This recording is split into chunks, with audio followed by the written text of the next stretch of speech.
I must give the British people a very simple instruction. You must stay at home. You should not be meeting friends. If your friends ask you to meet, you should say no. I know the damage that this disruption is doing and will do to people's lives, to their businesses and to their jobs. The way ahead is hard, and it is still true that many lives will be lost.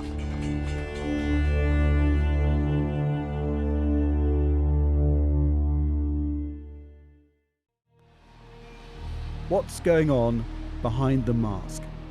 To mark World Mental Health Day, we assess the mental impact of a global crisis.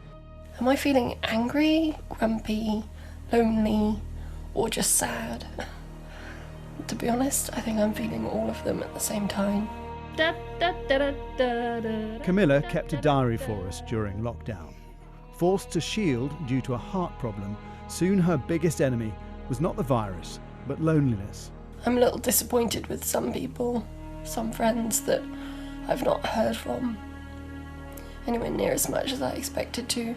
The feeling I have now, or have had moreover in the last 6 months, is just of being very numb to everything.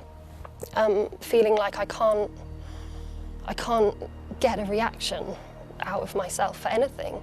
Even watching movies or TV that I would normally enjoy, it's just, everything just feels a bit bland, everything's a bit switched off. There's a difference between isolation and being socially isolated and lonely. Isolation people can live with, and a lot of people ride it quite well. Feeling lonely can be a very damaging feeling. In fact, loneliness is a killer. And what about physical contact? I've had none.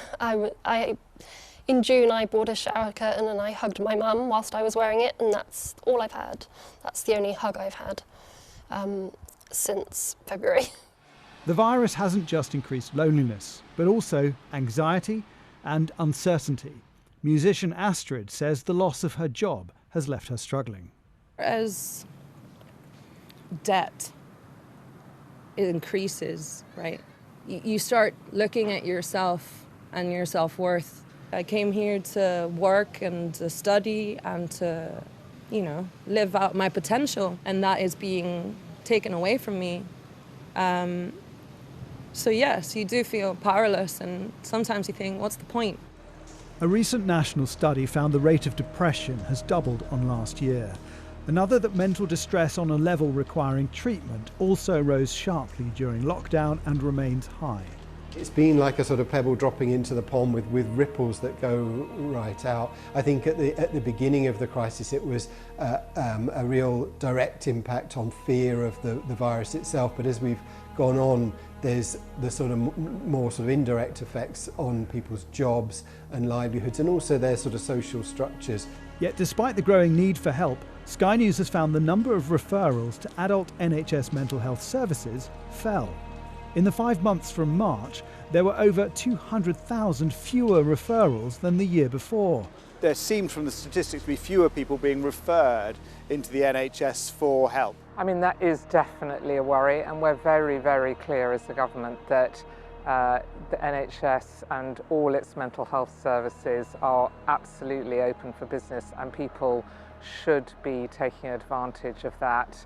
But charities fear we're storing up trouble. We've had services that have been absolutely threadbare before COVID, and now people feel that they can't receive help. People have relied on being monitored with telephone calls. Often they just wait and wait and the call never comes.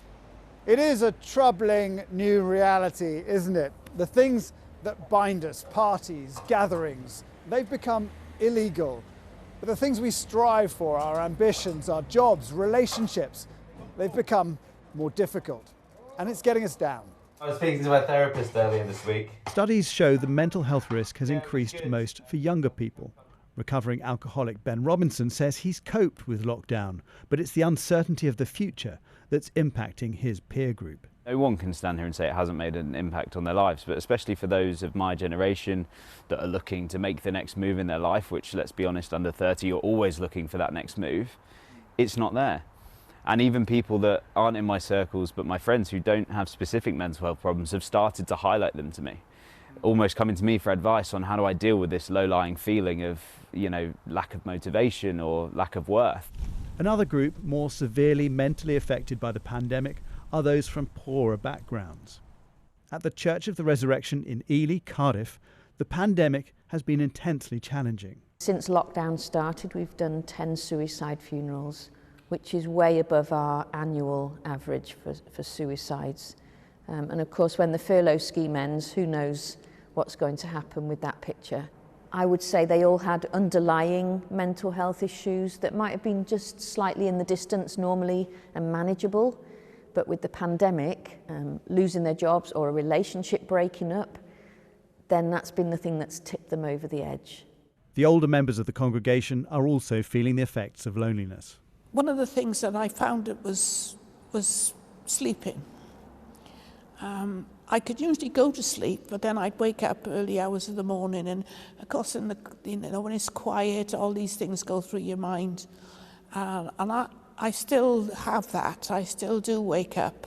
You just long for somebody to come and knock your door and come in. The one thing I would want to say is that it's something that each one of your viewers, every single person in the country, can do something about. We can pick up the phone and talk to someone. We can write a letter and tell someone how much they mean to us. In Stansted, villagers have gone one step further, launching a mental health outreach project. Elaine Knibbs acted after being shocked by 3 suicides in the village. The response was so great when we put the appeal out. Yeah. What I didn't expect was so many people coming to us and chatting. We had a stall like this and people were approaching us, asking what we were doing, and then telling us things like their life stories and troubles I was going through and traumas they'd had. We had quite a few people crying. The people that are coming to us are saying they didn't know they could talk to people, there's no one they could talk to. On here, we've got the details of our Facebook group. The volunteers steer people towards services and offer a much-needed listening ear. It's really, really lovely, like knowing that you can go and speak to people like that, and you can go to groups. It's really nice if you're in a bad place. Yeah. Have you found the lockdown and the pandemic quite difficult? Yes.